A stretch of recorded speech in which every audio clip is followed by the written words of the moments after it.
तो आज हम देखने जा रहे हैं एक important question nationalism in India का, जिसमें हमें पूछा गया है, ये कि एनसीईआरटी का क्वेश्चन है ये। इसमें पूछा गया है कि एक्सप्लेन करनी है हमें न्यू इकोनॉमिक और पॉलिटिकल सिचुएशन जो क्रिएट हुई थी फर्स्ट वर्ल्ड वॉर के दौरान इंडिया में। तो अब इसकी वजह से क्या क्या हमारी कंडीशन, हमारी जो कंट्री है उस पर इकोनॉमिक और पॉलिटिकल इन्फ्लुएंस आया था। तो फर्स्ट हमारा पॉइंट बनता है कि it led to huge increase in defence expenditure.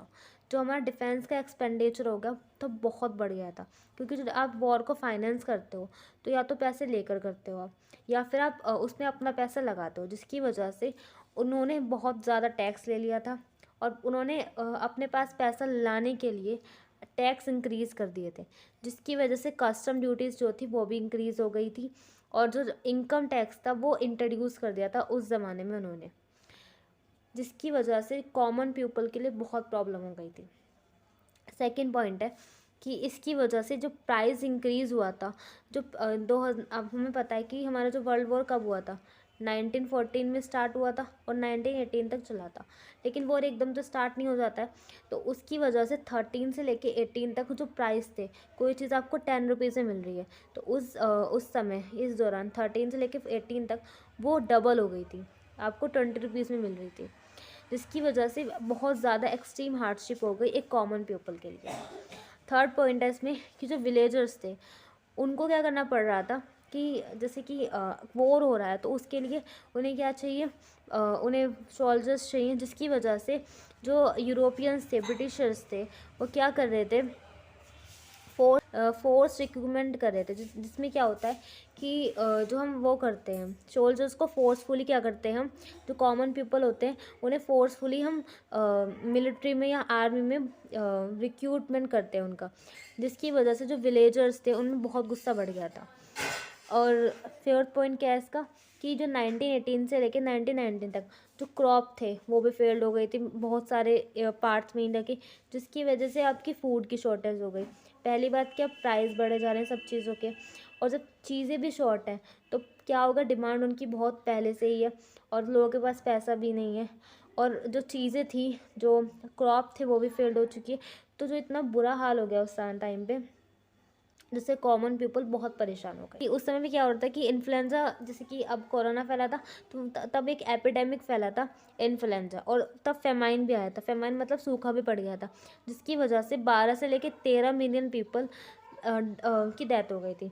इस वजह से जो इम्पैक्ट हुआ था फर्स्ट वर्ल्ड वॉर का, इकोनॉमिक, पॉलिटिकल और जो सोशल सिचुएशंस थी बहुत ख़राब हुई थी। हमारी इकोनॉमी ख़राब हो चुकी थी बिकॉज हमारे टैक्स बढ़ चुके थे, कस्टम ड्यूटी बन गई, रेज हो गई थी, इनकम टैक्स इंट्रोड्यूस हो गया था, जिसकी और प्राइस भी डबल हो गए थे, फोर्स रिक्रूटमेंट हो रहा था, और क्रॉप फेल्ड हो गई थी इंडिया में, और फेमाइन हो गया था। तो इस टोटल ओवरऑल सिचुएशन की वजह से अगर हम ऐसे एक्सप्लेन करेंगे क्वेश्चन को तो हमें क्या मिलेंगे, फुल नंबर मिलेंगे। ये 5 पॉइंट्स आर इनफ फॉर, अगर आपको लॉन्ग क्वेश्चन में ये क्वेश्चन आता है एनसीईआरटी का कि explain the new economic and political situation created during the first world war, तो आप ऐसे एक्सप्लेन कर सकते हो। ये बहुत प्रॉपर वे है, इस पर हमने सारी प्रॉब्लम भी अपने शो कर दी है और एकदम पॉइंट वाइज लिखा। अगर आप पैराग्राफ में लिखोगे तो क्या होगा, पैराग्राफ में क्या प्रॉब्लम होती है कि जो टीचर होते हैं उन्हें इंपॉर्टेंट पॉइंट्स वो रह जाते हैं, वो कभी ध्यान नहीं जाता उनका। लेकिन अगर आप पॉइंट्स में लिखोगे तो वो एकदम ध्यान से पढ़ेंगे और आपके एक भी नंबर कट नहीं करेंगे। तो हम रिवाइज करेंगे सेकंड क्वेश्चन। इसमें क्या है कि हमें बताना है कि क्या इशू थे खिलाफत मूवमेंट, क्यों खिलाफत मूवमेंट स्टार्ट हुआ था, और ये क्वेश्चन आपका सीबीएसई 2014 में और 2012 में आया भी है। तो जब जैसा फर्स्ट वर्ल्ड वॉर एंड हुआ, फर्स्ट वर्ल्ड वॉर कब से कब तक चला था, वो 1914 से लेकर 1918 तक चला था फर्स्ट वर्ल्ड वॉर हमारा, और 1918 में वो एंड हो गया। जैसे ही फर्स्ट वर्ल्ड वॉर एंड हुआ तो क्या हो गया, ऑटोमन टर्की, जो ऑटोमन एम्पायर था टर्की में, उसका एंड हो गया। टर्की पहले बहुत बड़ा था, तो जो ऑटोमन एम्पायर था उसका एंड हो गया था। तो उसमें क्या हो गया था, फैल गए कि उस जो ट्रीटी है तो वहाँ पे क्या होता है कि ऑटोमन एम्पायर में क्या होता है, एक स्पिरिचुअल हेड होता है इस्लामिक वर्ल्ड का, जिसे खिलाफत बोला जाता था। और उसमें क्या हो रहा था कि जब वैसे वॉर ख़त्म हुआ तो सब ये र्यूमर्स फैल गए कि जो ब्रिटिशर्स हैं वो जो खलीफा होता है उसे हटा देंगे, जिसकी वजह से इंडिया में भी जो सारी मुस्लिम कम्युनिटी थी वो इसको प्रोटेस्ट करने के लिए कि हम आप उसको मत हटाइए, उन्होंने भी कम्युनिटी बनाई बॉम्बे में 1919 में, under the guidance of Mohammad Ali और शौकत अली की गाइडेंस में। क्यों सपोर्ट करने के लिए? खिलाफत पावर को, कि उनको मत हटाओ, अगर वो हट जाएंगे तो हम प्रोटेस्ट करेंगे। तो गांधी जी ने भी इसको सपोर्ट इसलिए किया था, इस मूवमेंट को, बिकॉज उन्हें लग रहा था कि अगर हम मुस्लिम को सपोर्ट करेंगे तो वो भी हमें सपोर्ट करेंगे जो हम आगे मूवमेंट करने वाले हैं।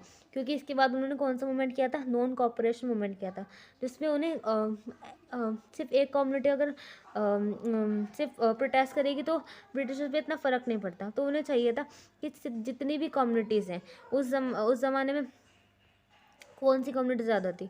हिंदू, मुस्लिम, सिख। तो उन सबको यूनिफाइड करने के लिए उन्होंने, गांधी जी ने खिलाफत को मूवमेंट को सपोर्ट किया था। तो यही रीज़न था कि क्यों खिलाफत मूवमेंट के लिए क्या इशू थे?